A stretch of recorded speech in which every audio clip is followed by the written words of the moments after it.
Elite Facts presents 10. The intro to Game of Thrones is iconic in its own right, with little nods to the classic Lord of the Rings style mapping and more modern 3D elements added in. It's a great way to get pumped up for an episode. It's so good, in fact, it won an Emmy. It's also an ever-evolving one too. As more locations are seen in the show, they are added to the intro. The premise is a world within a sphere.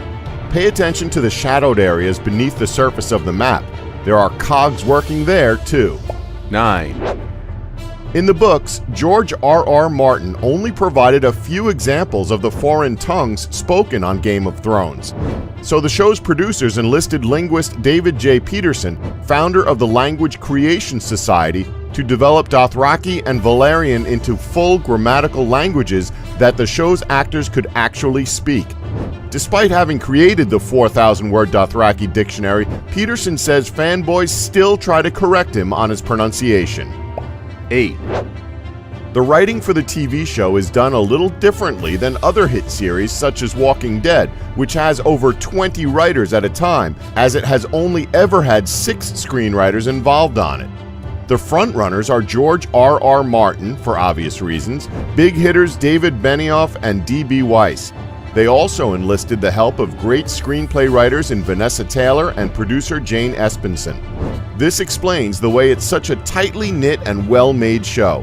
Who says 20 heads are better than 6? 7. Because of its popularity, the show has become one of the most expensive to make on TV.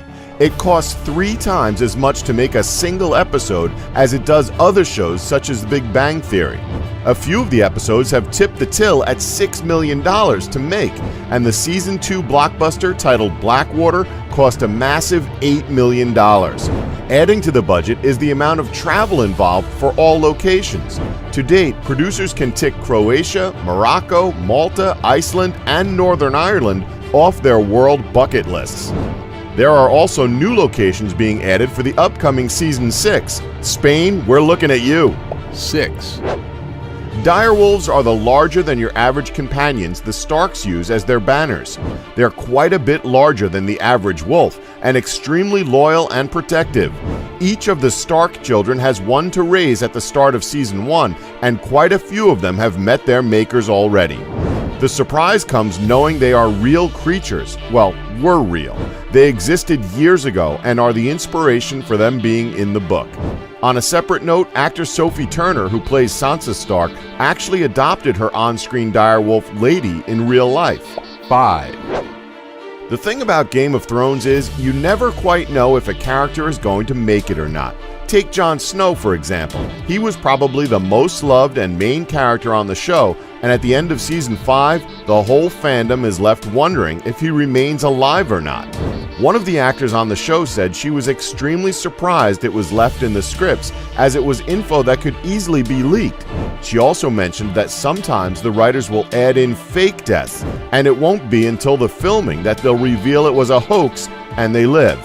Those sneaky sons of guns. 4.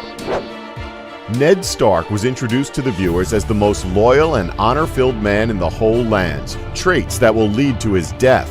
That death comes at the hands of the much-reviled King Joffrey, a character played so well that the actor got real-life threats on his own head before he too meets the mother in his own ghastly way. One thing to remember is that not all props are custom-made for every TV show and film. If that was the case, the budgets would have to be thousands of dollars bigger. And on the commentary track for the DVD, the producers revealed a fun little factoid that caused quite the stir. During the scene where Ned Stark's head is seen on a spike, some other unfortunate souls are also shown along the walls, and one seems all too familiar. That's because the other head seen is actually a prop of George W. Bush. Have a good look if that's your thing. 3. George R.R. Martin has brought to life the lands of Westeros and beyond in 6 huge books, detailing aspects of clothing and food beyond other authors' means, all while keeping the tale gripping. He is also known for his no-rush attitude, and with no editor doing the cutting work, he is taking a long time with the next book, Winds of Winter. At 65 years old, fans are terrified the worst will happen. George will croak, and the endings will never be known as he intended them from the start. But you can relax. Martin has stated that he's had a whisper to the show's writers already and outlined the plans for the main characters and the Iron Throne itself. The series will get its ending regardless of what happens to its writers. 2, Robb Stark is the eldest of the Stark children and was intended to be married to Rosalind Frey, the daughter of cranky old Walder Frey. It was a betrothal that had gold signs in Frey's eyes from the start, but meant safety for the Starks. The only problem is, Robb Stark fell in love with Talisa during the wars and ended up marrying her instead. And we all know how that turns out for Robb Stark.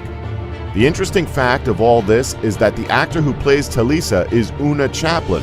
Yep, Chaplin, as in Charlie Chaplin, who's her grandfather.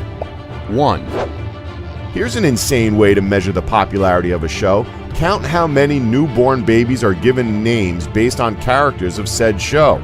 Yes, as ridiculous as it may sound, the popularity of Game of Thrones seems to know no bounds and is making people adopt its fictional customs into their own private lives.